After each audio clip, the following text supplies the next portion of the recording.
Some people would say that the scientific view is rather bleak and cold. Here we are on a cloud of, on a bit of dust really orbiting the sun, and it's all going to go, it's all going to be destroyed one day. Do you find it bleak? There's no God-fearing person of any religion who feels as much awe as me when I see a mountain or a tree. Or the stars. Or the stars, or anything in science and nature and art. I don't buy it. I just don't buy it. The fact that this is a miraculous mistake, you know. And you and I are privileged to be here to enjoy it, even if for a short time. That's a wonderful thought. Yeah, it's good that we were born after they discovered fossils of dinosaurs, isn't it? Good that we were born at all, but yes. Well, yeah, of course, yeah. What would that have been like? Nothing.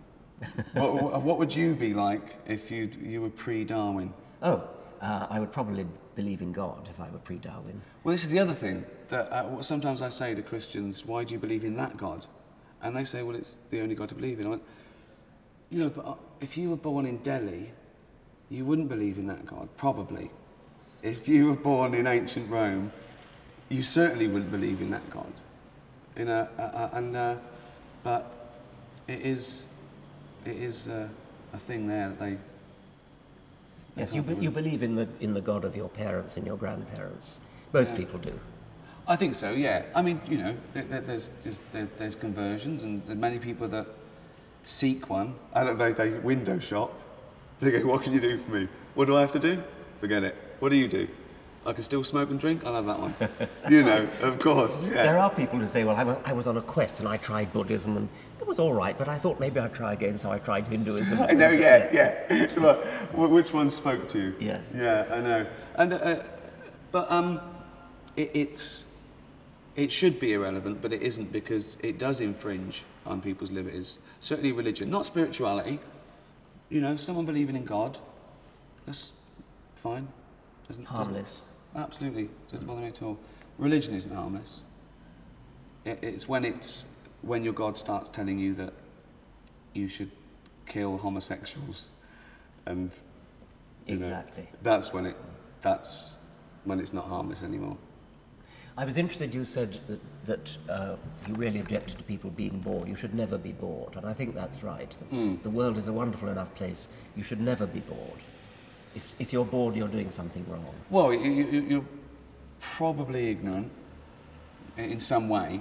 I don't mean in a nasty way, but you know, you haven't seen the possibilities. No one's pointing them out to you. You know, you know, opportunity. That's very important. The place you're born. There's some places people are born into poverty with less opportunity and less things to do and see. I mean, if you're being shot at, or your firstborn has a 1 in 4 chance of not surviving the first year, you're probably not thinking of taking up macrame. So, you know, the privilege is luck to a certain extent.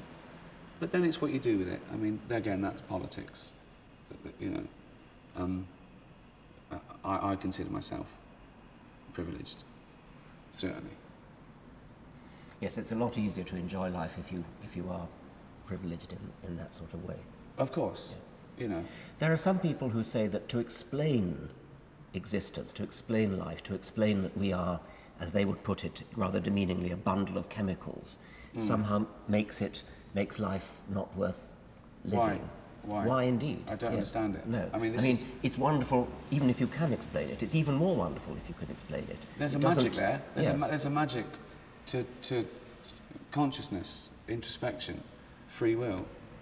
And the fact that you can say that it's done by nerve impulses speeding around the brain doesn't diminish it in any way. No, of course not. It's still wonderful. Of course not. Actually, I think it's more wonderful. I think it is, because it's amazing.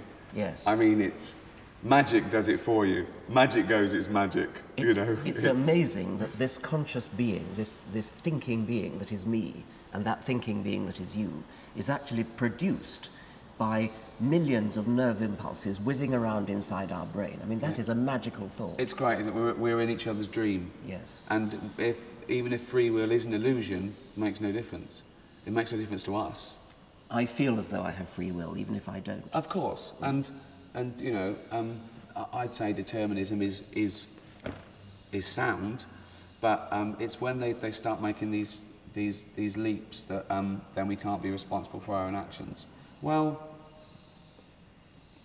you've still got to lock someone up if they're going around murdering people to protect the innocent. Yes. It wasn't me did the murder, my lad, it was my neurons, of course. My genes. Yeah, it doesn't work. Yeah. Well, there's obviously a little bit of that creeping into everything, responsibility, you know, being adult about things. But yeah, it doesn't change a thing. I feel that I make my own choices, and if I don't, I certainly feel like I'm choosing.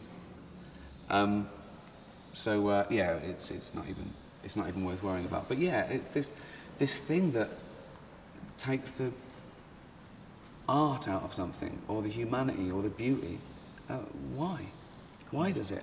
It's strange, and the way they think it's all too good, it's all too perfect. What do you mean? Yeah. Why? Yes. Why? You haven't seen the process, you know. There's a wonderful thing about Douglas Adams that goes against the intelligent design theory. It's a puddle. Oh, the puddle, yes. It's great, isn't it? Yeah. Well, you tell the story. I mean, Well, it's just that a puddle is pondering, and it says, "I must have been designed because I fit this hole perfectly." Yes. Which is just beautiful. What a beautiful metaphor. Yes. For trying to explain evolution and everything.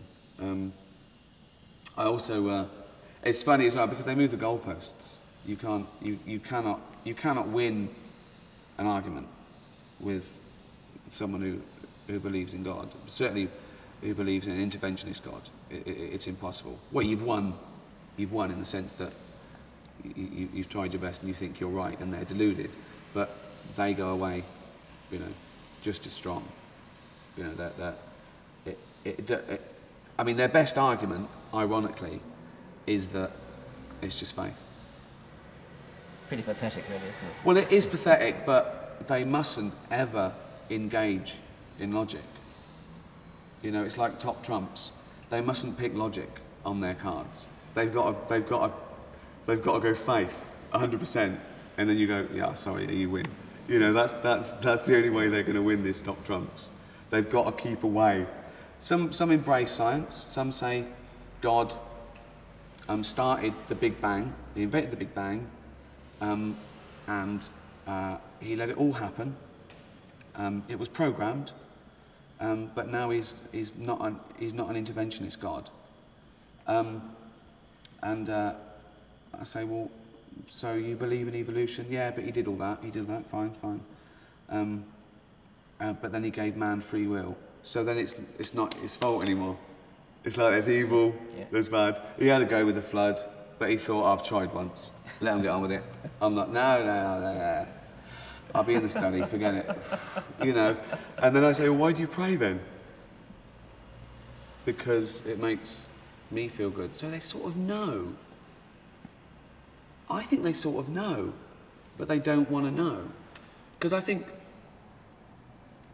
I did a film called The Invention of Lying, where it was a world where, an alternative universe where we'd evolved and no one could tell a lie. And I play a guy who comes along and he can lie for the first time. And his mum's dying and she's worried about entering a void of nothingness. And I realise I can lie. And I say, no, you're going to a place where you'll be young again and you'll run and jump and everyone gets a mansion. And it's overheard and it spreads and I've invented religion. Now, I sort of think that did play a big part in religion. You know, what's the point? I've seen people die, but they're looking down on me. They're still around. You know, that's human in a way. That's, you know, we don't want to think. we're alone and we never see our loved ones again. Some you'd avoid. Pets aren't allowed.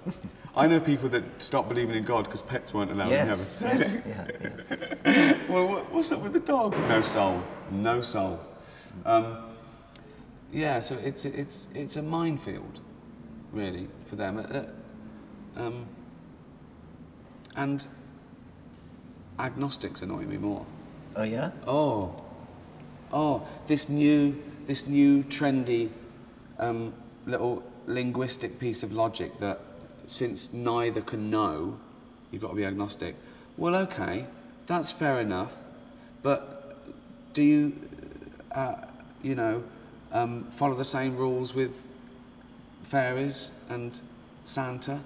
No, you don't. Would you tell your kid that we don't know if Santa exists or not? No, you wouldn't, And which God don't you know exists? Which one? Which one don't you know about? Thor. Exactly, Apollo. yeah. Well, I think, yeah. Well, that's the other thing as well. I'm an atheist. I don't believe in about 2,700 gods. Christians don't believe in 2,699. Yes. So they're nearly as atheistic as me. Yes. That's right. As a percentage, they're right up there. Yes. They're very nearly an atheist. What if they said, well, I don't care which God it is, but I believe there's something unknowable, something... Well, some people do, and that just means I don't know, I'm not sure. Which, is fair enough. There's a start. I don't think you can... I wouldn't be smug with that sort of thing, because maybe they've never thought about it, or Well, I would agree with that. They don't understand. I think the mistake comes in when you say, because I don't know, therefore the likelihood is 50-50, because it... Well, of course. That doesn't have to be 50-50. There's lots we don't know, Yeah. but we don't jump to conclusions. We don't know everything about the brain, but that's not to say that everything about the brain is unknowable. We rejoice in not knowing, not because we don't want to know, but because we've got something to work on. Absolutely. That's why people do puzzles. It comes back to hobbies. You do a puzzle because you don't know the answer yet. And scientists are doing puzzles trying to find out the answers to the nature of reality. Absolutely. Of course, that's all we're doing. Science just tries to understand the world a bit more for its own ends. And it's a wonderful process. It's fantastic. It's because, worth living for. Because it should enhance mankind. Yeah. This ridiculous thing about science coming up with the atomic bomb, I don't know what argument that is, that that's evil. Well, no. This other one as well. How many times have you heard someone say, some idiot fundamentalist say, well, Hitler was atheist? Oh, God, yeah. Well, it makes no difference. Yeah. There are good and bad atheists. Yes. There are good and bad people who believe in God. Yeah. But very few atheists kill in the name of atheism. Exactly. It's an irrelevance to me. I hate being labelled an atheist because it's not how I live my life. I don't live my life going around going, I'm an atheist, I'm an atheist. No, And exactly. There's billions of other aspects to my life, why I do things. It just, when God's brought into the equation, I don't take that on board. I don't do anything because of God's watching me, or because I feel God owns anything, or God's driving me. It's a strange word and it's a strange label. It is. Hitler actually wasn't an atheist. No, I know, he was a Catholic, Hitler wasn't he? Yes. Stalin probably was an atheist, but neither of them did their good things or their bad things. Not they didn't. Of course not. Neither of them did their bad things because they believed or because they didn't believe in God. No, of course not. It was irrelevant. I remember. I think. What were you on? Were you on a show in America when someone said, "Well, Stalin and Hitler were both atheists," and I think you said, "Well, they both had moustaches as well." Yes. It's just as relevant. A totally irrelevant statistic. Yeah. Yeah, exactly. But they're clutching at straws. Yes. They're clutching at straws. They don't like atheists. No. I mean, we're at the top of the tree. We're white, middle-aged, Western men, but we blew it because we're atheists. So we're the most hated, oppressed people on the planet. You can't run for president if you're an atheist. Well, you can, but you won't get in. Oh, well, right, fine. Yeah. That's cut. That's wrong. So we don't need God to be good. We don't need God to be good, and even if we did, we haven't got him. Quite right. So there's what no matters point. is what's true. Yeah. Yes. I didn't choose to live, but I love it. Me too. Thank you very, very much. My pleasure. Yeah. Cheers. Oh.